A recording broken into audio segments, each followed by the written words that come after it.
सत्संग में उपस्थित आदरणीय भ्राताएं, भक्तिमयी ममतामयी माँ लोग, छोटे छोटे बच्चे, सभी को मेरा रानंदित जय गुरु। आज इतना सुंदर भजन, कोरस इत्यादि हुआ, मन एक अलग स्तर पर चला गया था, एक अलग भाव की संचार हो रहा था मन। हम लोग आज यहीं पे सब लोग इकट्ठे हुए हैं क्योंकि हम लोग सब जिंदगी से प्यार करते हैं, हम लोग सब जीवन से प्यार करते हैं। जीवन के साथ हमारा जो लगाव बहुत ही गहरा है। लेकिन वास्तव में जीवन है क्या? जब हम किसी से पूछते हैं भाई जीवन क्या है, जीवन क्या है, कोई बोलता है जीवन है एक प्रतिज्ञा, कोई बोलता है जीवन है इम्तिहान, और कोई बंदा बोलता है जीवन दुख है, और कोई बोलता है जीवन सुख है, कोई बोलता है जीवन है तृप्ति, कोई बोलता है जीवन है शास्ति, कोई बोलता है जीवन है निष्ठुर, कोई बोलता है जीवन बढ़ जाएगा, जीवन और कुछ। लेकिन जीवन है क्या? जीवन क्या एक मिस्ट्री है, एनिग्मा है। परम पूज्यपाद श्री श्री आचार्य देव कहते हैं जीवन और पानी निरपेक्ष है, ना सुख है ना दुख है, ना कष्ट है ना आनंद है, ना तृप्ति है ना शास्ति है। जीवन है न्यूट्रल, निरपेक्ष। जिस स्वाद उसमें मिलाओगे वही स्वाद बन जाएगा। नमक मिलाओगे तो जैसे पानी में जो स्वाद मिलाते हैं वही बन जाता है। पानी में नमक मिलाते हैं तो नमकीन बन जाता है, शक्कर मिलाते हैं तो मीठा बन जाता है। आचार्य देव बोलते हैं पानी में आप लोग अत्तर डालते हो, कोई परफ्यूम डालते हो तो सुगंध निकलता है, और कोई गंदगी, कोई मैला चीज डालते हो तो दुर्गंध निकलता है। पानी में अगर लाल रंग डालते हो तो लाल बन जाता है, और हरा रंग डालते हो तो हरा रंग बन जाता है। जिस रंग में उसको रंगीन करते हो वो वही रंग में वो रंगीन हो जाता है। आचार्य देव कहते हैं पानी जैसा न्यूट्रल है, जीवन भी न्यूट्रल है। ना जीवन सुख है ना ये दुख है।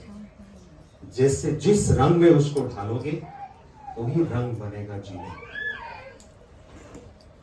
जीवन को अगर सुख जैसा बनाना चाहते हो, सुख का रंग में, आनंद का रंग में रंगीन करोगे तो आनंद ही बनेगा। दुख का रंग में रंगीन करोगे तो दुख ही बनेगा। अगर बात इतना ही आसान है तो जीवन में आदमी को फिर सुख क्यों नहीं मिलता है? पानी में लाल मिला देने से तो लाल रंग बन जाता है, और नीला रंग मिलाने से नीला रंग बन जाता है। तो जीवन में सुख का रंग हम क्यों मिला नहीं सकते? जीवन में आनंद का रंग, तृप्ति का रंग हम क्यों नहीं मिला सकते हैं? बात इतना आसान क्यों नहीं है? इसीलिए आसान नहीं है कि सुख का रंग क्या है हमें पता नहीं है। हमें लगता है कि सुख का रंग क्या है मालूम है, लाल और नीला वो तो मालूम है, लेकिन सुख और शांति, आनंद क्या है उसका जानकारी हमें नहीं है। छोटा सा उदाहरण मैं आपको दूंगा। श्री श्री ठाकुर जी कहते हैं रेगिस्तान में जो ऊंट होता है वो कभी कभी खाने का तलाश में निकलता है। जब निकलता है, जब खूब भूख लगता है, रेगिस्तान में कैक्टस का प्लांट देखने को मिलता है।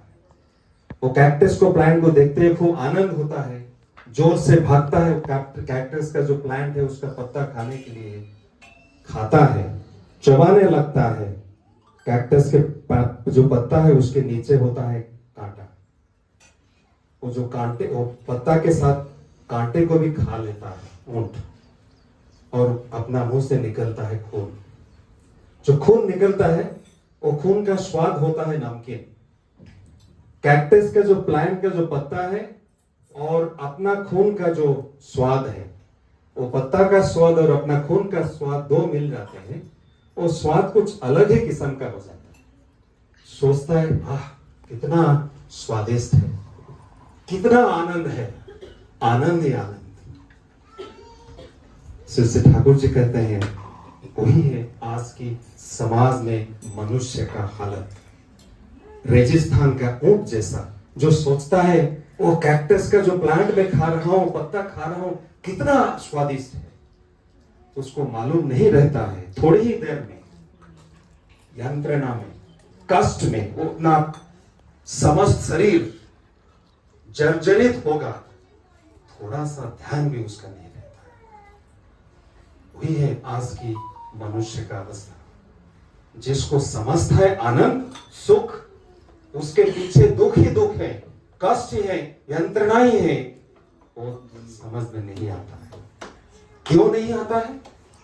क्योंकि अपना जो दृष्टि शक्ति उसका अभाव है। आप लोग सोचोगे क्या बोल रहा है बंदा, हम लोग, ईश्वर ने हम लोग को 2 आंख दिए हैं, ये बंदा बोल रहा है हम लोग का दृष्टि शक्ति का अभाव है। मैं आपको थोड़ा सा एग्जाम्पल दे रहा हूं।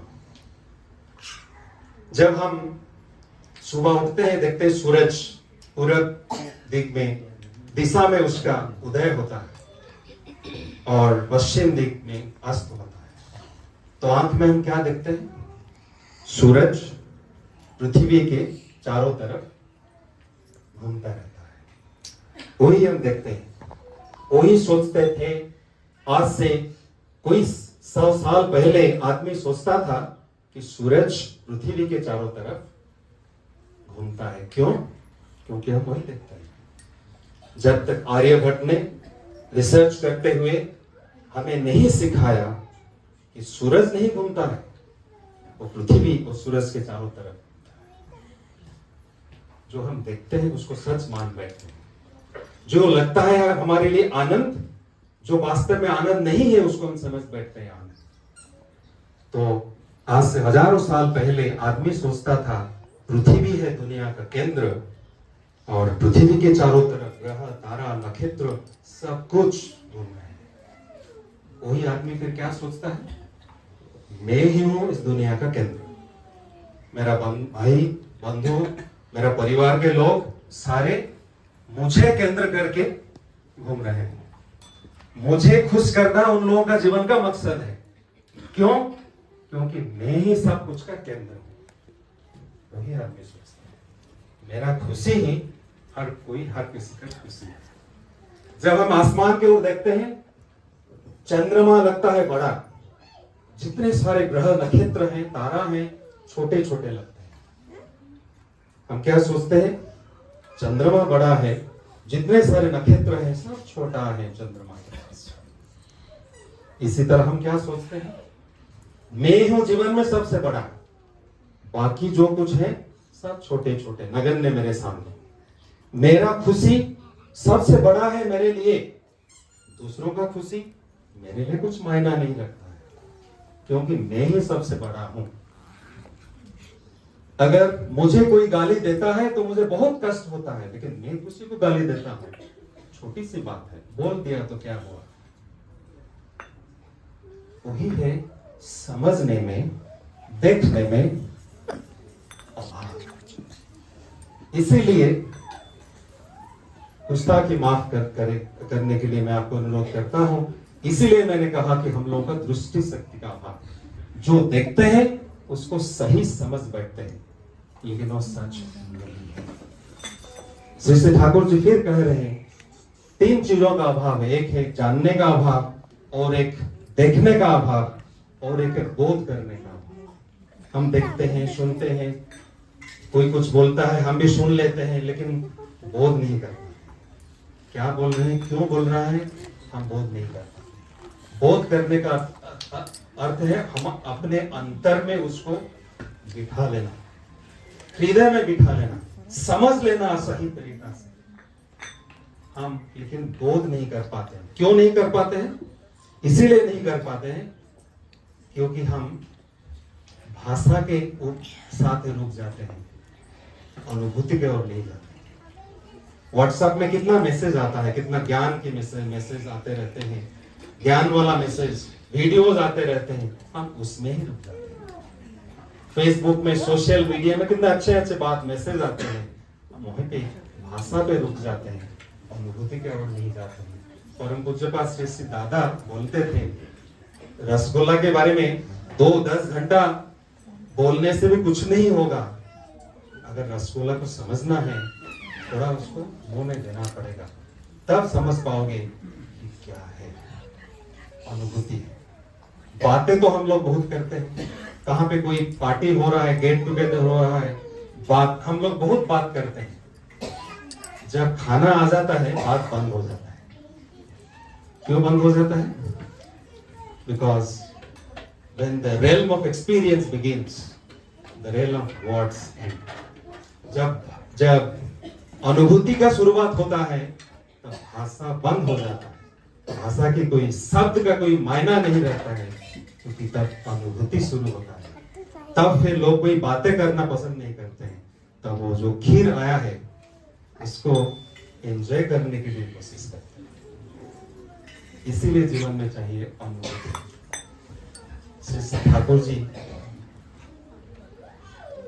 जी क्या कह रहे हैं इसके बारे में कहने से पहले, जो जीवन का रंग के बारे में मैं कह रहा था, परम पूज्य पाद श्री आचार्य देव के बाद परम पूज्य पाद श्री आचार्य देव फिर कह रहे हैं, जिस रंग में तुम जीवन को रंगीन करोगे वही रंग होगा तुम्हारा जीवन। फिर रंग कहां से आता है? आचार्य देव कहते हैं रंग आता है भाव से, मन से आता है। जिस भाव तुम्हारा अंतर में होगा वही भाव लेके तुम तुम्हारा जीवन को रंगीन करोगे।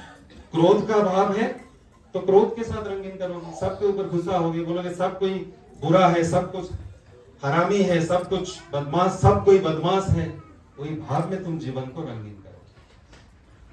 अगर तुम एक प्रेम की भाव में जीवन को रंगीन करोगे तो सबको तुम प्रेम करोगे, सबको तुम प्यार करोगे, आनंद में रहोगे, जीवन में आनंद ही आनंद अनुभव करोगे। इस भाव कहां से आता है?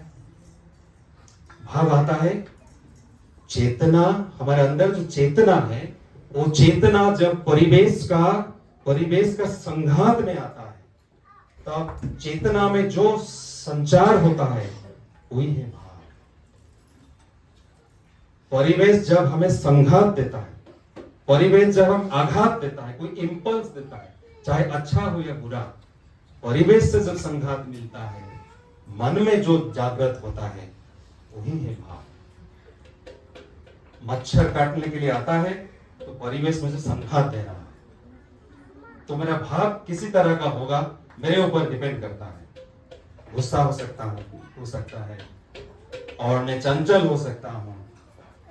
मैं सोचता हूं मच्छर अपना काम कर रहा है, मुझे मेरा काम करने दो, मैं जो मस्कीटो नेट लगा के मैं सोता हूं, तो मेरे अंदर कैसा भाव जागृत होगा? गुस्सा की भाव, चंचलता की भाव और प्रेम की भाव। वो भाव निर्धारित करेगा मेरा जीवन का रंग कैसा होगा, क्योंकि वही भाव को लेके मैं मेरा जीवन को रंगीन करूंगा। जब आज भजन हो रहा था, कीर्तन हो रहा था, हमारा भाव एक उच्च स्तर पे चला गया था। हम लोग क्या इस भाव को निरंतर बजाय रख सकते हैं, मेंटेन करके रख सकते हैं? वही भाव अगर हमारे अंदर निरंतर रहेगा तो हमारे जीवन का रंग क्या होगा? जीवन का रंग, जीवन कैसे रंगीन होगा, हम खुद ही सोच सकते हैं। श्री ठाकुर जी कहते हैं जीवन का जो लक्षण है वो है चेतना। चेतना स्फुरित होता है, प्रकाशित होता है परिवेश का, पारिपार्श्विक का संघात से। पारिपार्श्विक का संघात मुझे कहता है कि तुम जिंदा हो। जब मच्छर मुझे काटता है मैं चेतन हूं, इसीलिए मुझे समझ में आता है कि कोई मुझे काट रहा है। मुझे तब एहसास होता है अरे भाई मैं तो जिंदा हूं। तो परिवेश मुझे चाहे काटे चाहे मारे कुछ करे, परिवेश ही मुझे बोलता है, मुझे सूचित करता है कि मैं जिंदा हूं।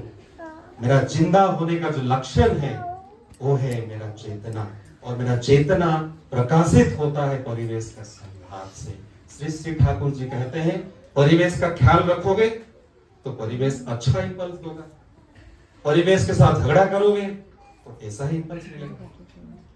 परिवेश का ख्याल नहीं रखोगे तो परिवेश तुम्हें ऐसा ही आघात करेगा। परिवेश का तुम ख्याल रखोगे तो परिवेश तुम्हें ऐसा ही तुम्हें पोषण देगा, तुम्हें नरिश करेगा, तुम्हारा नरिशमेंट करेगा। परिवेश का संघात अगर मेरे अंदर भाव सृष्टि करता है, परिवेश का अगर मैं ख्याल रखता हूं तो अच्छा भाव परिवेश के संघात से मुझे मिलेगा। परिवेश का ख्याल मैं नहीं रखता हूं तो अच्छा भाव मेरे अंदर नहीं होगा। श्री ठाकुर जी उस दिन केशवदास से कह रहे हैं, तुम्हारे पास गाय है गांव शेड में, लेकिन तुम सिर्फ गांव से दूध लेते रहोगे, गाय का तुम सारा जीवन दूध देते रहेगी। गाय का पोषण देना होगा तुम्हें। अगर गाय से तुम दूध चाहिए तो गाय का ख्याल रखना पड़ेगा। परिवेश मुझे पोषण देता है, परिवेश का मुझे पोषण दे पाएगा अगर मैं मेरा परिवेश का ख्याल नहीं रखूं। आचार्य कहते हैं, जिस भाव से तुम जीवन को रंगीन करोगे, वही भाव से तुम्हारा जीवन होगा रंगीन। वही भाव ही सबसे गुरुत्वपूर्ण महत्वपूर्ण बात है। वही भाव को जगाने के लिए हम आते हैं सत्संग में। इस भाव को जगाने के लिए हम करते हैं साधना। इस भाव को जगाने में हम करते हैं भजन कीर्तन नाम ध्यान। इस भाव को जगाने के लिए हम करते हैं परिवेश से प्रेम। कोई भाव को अगर जगा पाएंगे तो जीवन में आनंद है आनंद। श्री ठाकुर जी कहते हैं, भाव से ही विश्वास की प्रतिष्ठा होता है। भाव नहीं होगा तो विश्वास भी नहीं आएगा, विश्वास भी नहीं आएगा तो निष्ठा भी नहीं आएगा, निष्ठा भी नहीं आएगा तो जीवन में लगे रहने का जो आकुति वो भी नहीं रहेगा। तो जीवन में मिलेगा क्या, जीवन में होगा क्या?